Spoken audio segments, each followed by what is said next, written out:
तर मी आता रिक्षामध्ये बसले, मला जायचंय मुलुंडमध्ये. मला फोन आला होता बहिणीच्या मुलाचा की मावशी इकडे 2 रूम आहेत, बघून घे, बघ तुला आवडली तर कसं. तर मी आता बघायला चालले रूम मुलुंडमध्ये. पहिलं मी मुलुंडमध्येच राहायची, माझ्याकडे तेवढा पसारा नव्हता, थोडासा पसारा होता. तर मुलुंडमध्ये छोटंसं घर होतं माझं, त्या रूममध्ये मी राहायची.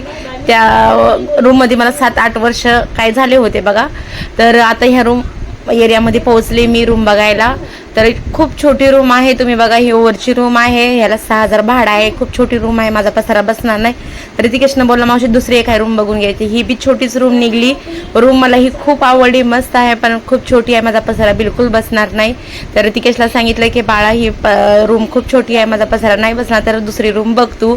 तर आता घरी जाते, रिक्षामध्ये बसले, एरियामध्ये पोहोचले. संध्याकाळचे 9:30 वाजायला आले. तर बघा सामसूम एरियामध्ये आहे. वरी जाते आता, लेकरांना जेवण वगैरे देते, हातपाय धुतले मी, आम्ही जेवण करता, पाणी वगैरे आलं, पाणी आशिषनं भरलंय, तर चला बाहेर